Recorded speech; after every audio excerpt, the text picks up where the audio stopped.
So we talked a little bit earlier on all about schools and how we're being offered a hodgepodge.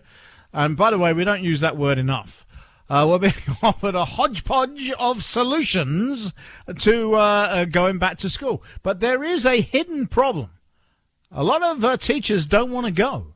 Above and beyond the substitutes that are normally there, there's going to be a requirement for many, many more. Well, one person who's going to help us get to the bottom of this is Dr. Rebecca Good, and she is joining us on our Newsmaker line right now. Hi, Dr. Good. How are you? I'm good, thank you. How are you? I am absolutely fantastic. So this is a serious problem. Not enough teachers to reopen. Well, not all districts know that yet. We're starting to get hints because we're sending surveys out and we're asking teachers, well, how do you feel about coming back to school? And they're scared. They should be scared, right? They're hearing all this stuff in the media about how contagious everything is, and so they want to know from their school district, how is their school district going to keep them safe? And so when a school district is able to answer that well, there's not as big of a teacher shortage, but when they can't answer that well, then there's a problem.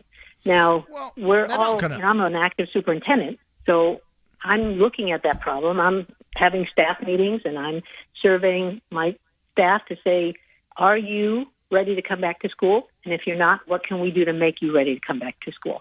And what answers are you getting? I'm sorry? What answers are you getting?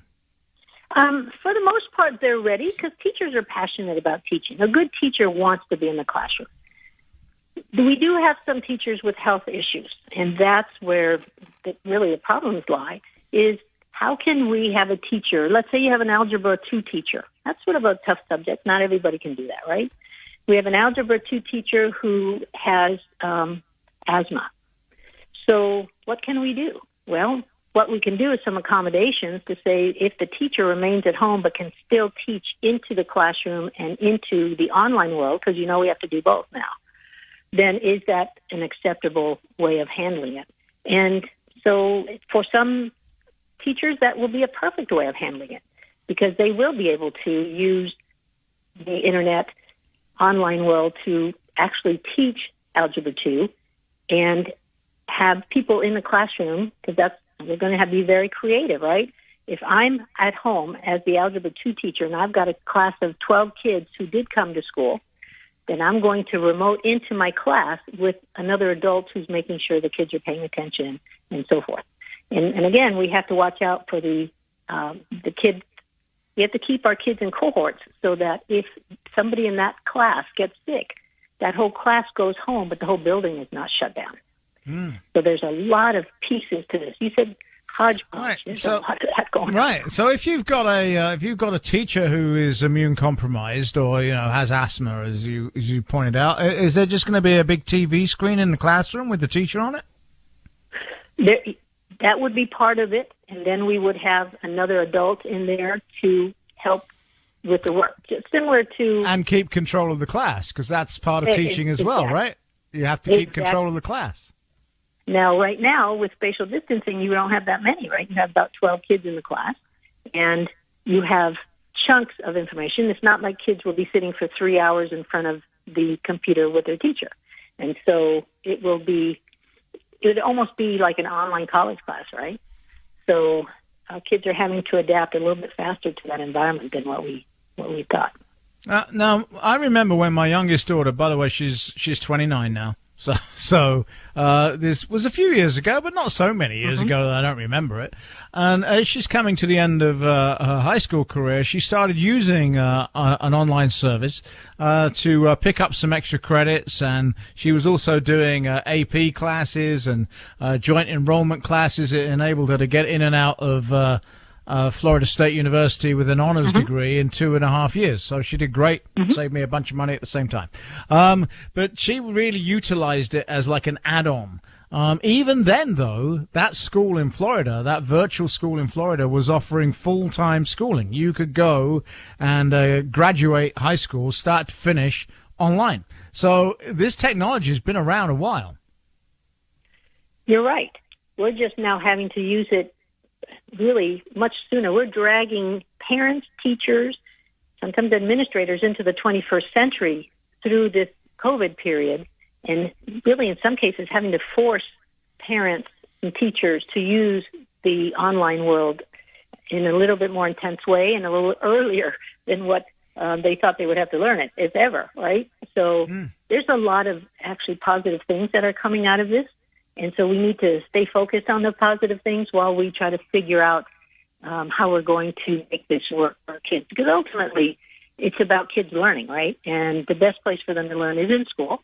And once we earn the trust back from the parents where they will let us have their kids back, then we'll have a more regular setting. But until that transition period happens, we have to come up with innovative solutions. And again, a teacher like an Algebra 2 teacher, physics, and so forth, they're not easily found to where you can have 2 or 3 of them, one for online and one for classroom and so forth, right? So we're just going to have to be creative. Well, 2 of the biggest school districts in the country, Los Angeles and San Diego, they've just announced today that they're not going back to school in the fall.